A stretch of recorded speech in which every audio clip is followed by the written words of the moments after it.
नमस्कार। आपका अखबार के YouTube चैनल पर आपका स्वागत है। मैं हूं प्रदीप सिंह। एक फिल्म आ रही है, फिल्म रिलीज़ होने वाली है जनवरी में। उसका टीज़र 95 सेकंड का 95 सेकंड्स का रिलीज़ हुआ है। फिल्म का नाम है आदि पुरुष। ये कहा जा रहा है कि रामायण और रामचरितमानस पर आधारित है, लेकिन उसका जो टीज़र आया है उसमें रावण का जो चित्रण किया गया है, उसमें हनुमान जी का जो चित्रण किया गया है, उसे देखकर लगता नहीं कि इसका रामायण और रामचरितमानस से दूर दूर तक कोई नाता है। अब सवाल ये है कि ये जो स्वरूप दिखाया गया है, ये जो निर्माता हैं ओम राउत, और इस फिल्म में लेखन का काम किया है मनोज मुंतशिर, जो आजकल मनोज शुक्ला हो गए हैं। तो इनको ये चित्र हनुमान जी का या रावण का कहाँ दिखा? इस देश में लाखों नहीं तो हज़ारों, तो कम से कम मेरा ख्याल है कि लाखों की संख्या में मंदिर होंगे छोटे बड़े मिला के हनुमान जी के। कहीं वैसी तस्वीर उनको दिखाई दी हनुमान जी की? कहाँ से ये कल्पना आई? मेरा मानना है कि जब क्रिएटिविटी के साथ नेगेटिविटी आती है, यानी रचनात्मकता के साथ जब नकारात्मकता आती है, तो वो बड़ा जो है वो विषैला, बड़ा विषाक्त जो है सम्मिश्रण बनता है। और वही है आदि पुरुष। यही कोशिश की गई है ये दिखाने की। अगर उनको हनुमान जी को दिखाना था, उनका चित्रण करना था, तो उसके लिए कहीं दूर जाने की ज़रूरत ही नहीं है। हनुमान चालीसा में बड़ा स्पष्ट रूप से वर्णन किया गया है। कंचन वरण विराज सुवेसा, कानन कुंडल कुंचित केसा, हाथ वज्र और ध्वजा विराजे, कांधे मूज जनेऊ साजे, शंकर सुवन केसरी नंदन, तेज प्रताप महाजगवंदन। हनुमान जी का पूरा चित्रण आपको दिखाई देगा, हर मंदिर में, हर तस्वीर में, हर जगह पर। रामानंद सागर कृत जो रामायण है उसमें भी उसी रूप में दिखाई देगा। लेकिन ओम राउत और मनोज मुंतशिर को ऐसा दिखाई नहीं दिया। कहते हैं कि बचपन से वो रामलीला देखते रहे, और रामलीला में उन्होंने कब देखा कि जिस रूप में उन्होंने दिखाया है हनुमान जी के उस रूप में दिखा। रावण को खिलजी की तरह दिखाया है, कहाँ ये रूप रावण का उन्होंने देखा? तो उनका, ओम राउत का कहना है, एक कार्यक्रम में मैंने सुना कि उनको रावण की कल्पना में यही तस्वीर आती है। सवाल ये है भाई कि कल्पना में तब ऐसी चीज़ें आती हैं जिसका कोई चित्रण आपने देखा नहीं हो, जिसके बारे में आपकी उससे पहले कोई कल्पना न रही हो। अगर बचपन से आपने रामलीला देखी है तो आपके मन में वो अंकित होना चाहिए था, वो बिल्कुल पत्थर की लकीर की तरह जो है वो आपके मन पर छपा होना चाहिए था कि रावण का चरित्र कैसा है, उसका स्वरूप कैसा है। उनका तर्क है कि ये 95 सेकंड का टीज़र है, उसके आधार पर अब फिल्म के बारे में राय मत बनाइए। जनवरी में जब फिल्म आएगी, रिलीज़ होगी, तब देख कर बनाइएगा। लेकिन सवाल ये है कि अक्सर चावल पका है कि नहीं, इसका अंदाज़ा लगाने के लिए चावल का एक दाना ही काफ़ी होता है। तो ये जो टीज़र आया है वो बता रहा है कि ये और कुछ भी हो सकता है, लेकिन इसका रामचरितमानस या रामायण से कोई लेना देना नहीं। ये जो फिल्म है वो राम कथा से तो इसका मतलब नहीं है। इसका मतलब, इसका उद्देश्य चाहे घोषित रूप से ना हो, किसी ने कहा है या नहीं कहा है मुझे नहीं मालूम, लेकिन ये सनातन धर्म के विरोध का प्रतीक है। ये आदि पुरुष नाम की फिल्म जो है वो हमारी सांस्कृतिक पहचान, हमारी धार्मिक पहचान, हमारी परंपराओं को नष्ट करने की कोशिश है। आज की पीढ़ी के बच्चों के मन में एक ऐसी तस्वीर उकेरने की कोशिश है जिसका वास्तविकता से कोई लेना देना नहीं है। ये जो ऐतिहासिक घटनाएं हैं, जिनको लेफ्ट लिबरल इकोसिस्टम जो है वो पौराणिक कथाएं कहता है, ये दरअसल इतिहास है। और ये इतिहास है, इसके पुरातात्विक जो प्रमाण हैं वो लगातार मिलते जा रहे हैं। कृष्ण की द्वारका मिल रही है कहीं, तो अयोध्या तो साक्षात है, भगवान राम का जन्म स्थान मौजूद है, सरयू नदी मौजूद है। सब कुछ इस बात की ओर इशारा कर रहा है कि ये कोई मनगढ़ंत या कल्पना की बनाई हुई कहानी नहीं है, पौराणिक कथा नहीं है, ये इतिहास है। ये भारतीय संस्कृति का, सनातन संस्कृति का इतिहास है। उससे खिलवाड़ करने की कोशिश हो रही है। अब डायरेक्टर महोदय ने एक बड़ी अजीब सी बात कही, मुझे तो बड़ा बेतुका तर्क, बड़ा लचर तर्क लगा उनका। उन्होंने कहा कि आज की पीढ़ी रिलेट कर सके ऐसा कैरेक्टराइजेशन करने की कोशिश हुई है। वेशभूषा के बारे में ही जाहिर बात हो रही, क्योंकि पूरी फिल्म तो आई नहीं है तो उसके बारे में बात नहीं हो सकती, जो देखा है उसी की बात हो सकती है।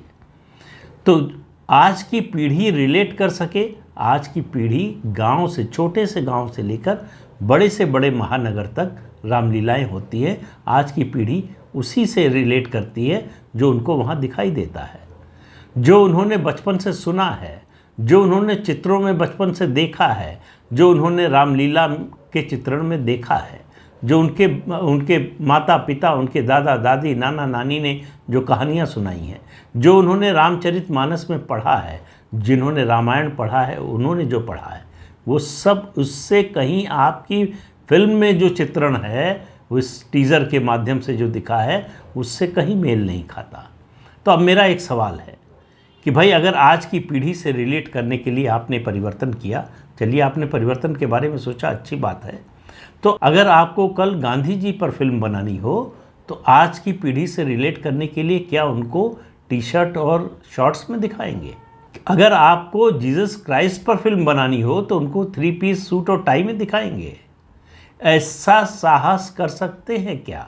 ऐसी कल्पना कर सकते हैं क्या? नहीं कर सकते। क्यों? क्योंकि धैर्य, सहिष्णुता सिर्फ और सिर्फ दुनिया में एक ही धर्म के लोगों में है, और वो है सनातन धर्म।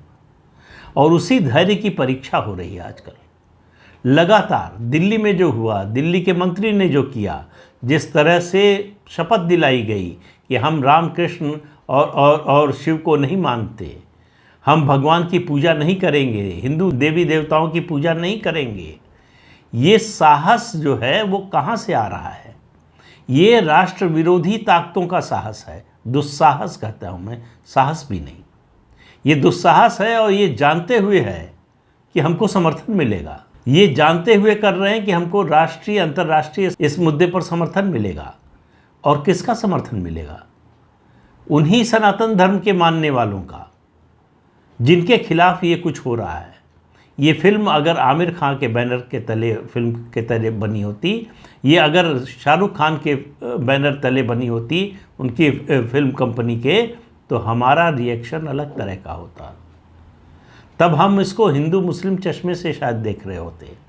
लेकिन इसको बनाने वाले हिंदू हैं, इसको लिखने वाले हिंदू हैं, ऐसे लोग हैं जिनकी पहचान है। कम से कम मनोज मुंतशिर के बारे में मेरी आज तक जो धारणा थी कि वो एक राष्ट्रवादी सनातन धर्म के मानने वाले, उसको पूजने वाले हैं और उस पर चलने वाले व्यक्ति हैं, वो सारी धारणाएं ध्वस्त हो गई हैं।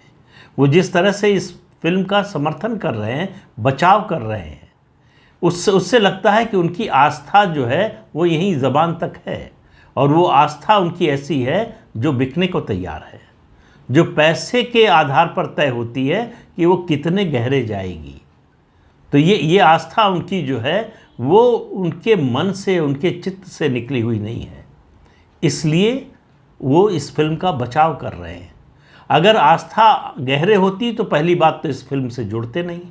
दूसरी बात, अगर मान लीजिए जुड़ गए, जो भी वजह हो, जो भी कारण हो, तो गलती तो किसी से भी हो सकती, गलती मान लेते, गलती मानकर ये स्वीकार करते कि हम भाई अब इस फिल्म से अपने को अलग कर रहे हैं। इसके लिए बड़ा साहस चाहिए जो उनमें नहीं है, वो दिखाई दे रहा है।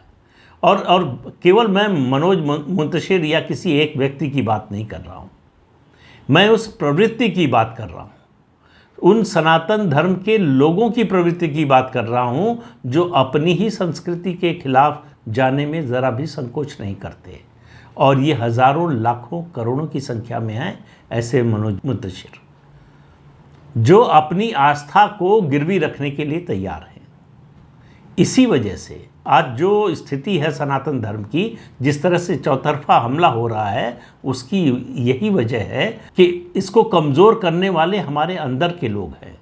बाहरी लोगों से क्यों शिकायत करना? बाहरी लोगों की तो आस्था नहीं है सनातन धर्म में।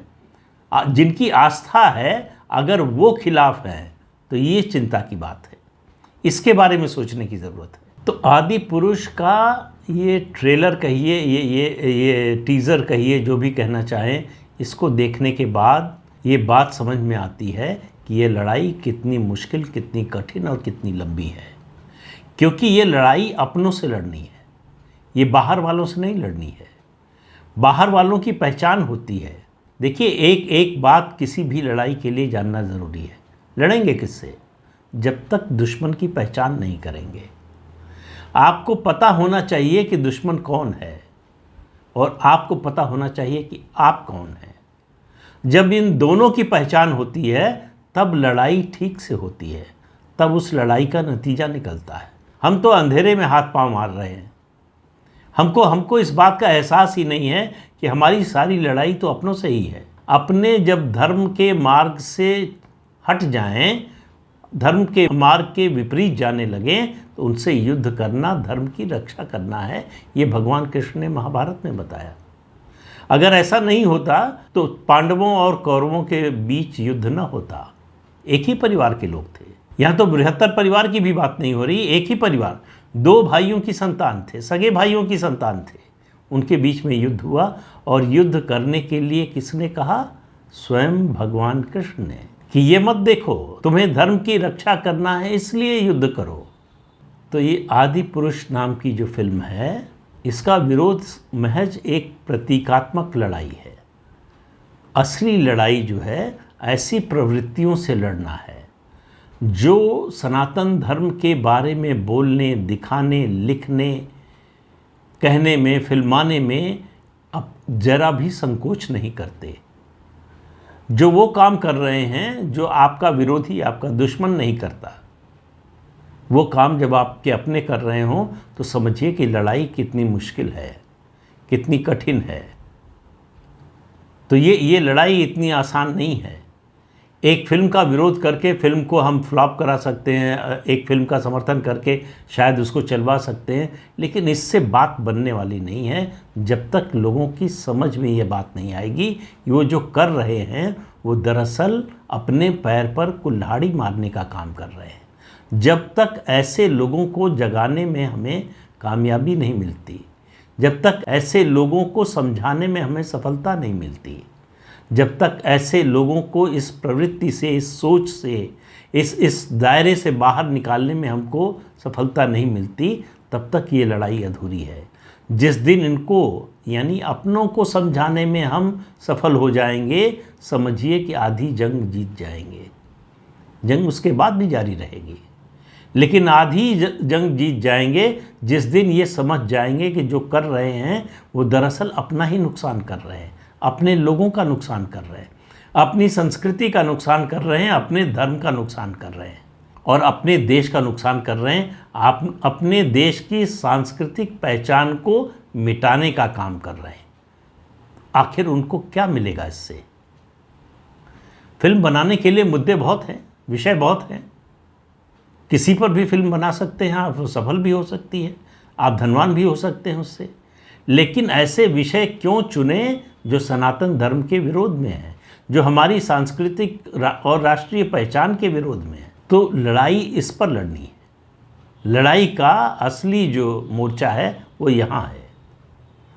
इस बात को हमें खुद समझना होगा और दूसरों को भी समझाना होगा। एक फिल्म चल जाएगी या फ्लॉप हो जाएगी, उससे कोई समस्या का हल नहीं होने वाला। इन प्रवृत्तियों से लड़ने की तैयारी कीजिए। तो आज के अंक में इतना ही। अगले अंक में फिर मिलेंगे किसी नए मुद्दे के साथ। तब तक के लिए अनुमति दीजिए। आपसे अनुरोध है कि चैनल देखिए, शेयर कीजिए, लाइक कीजिए और सब्सक्राइब ज़रूर कीजिए। नमस्कार।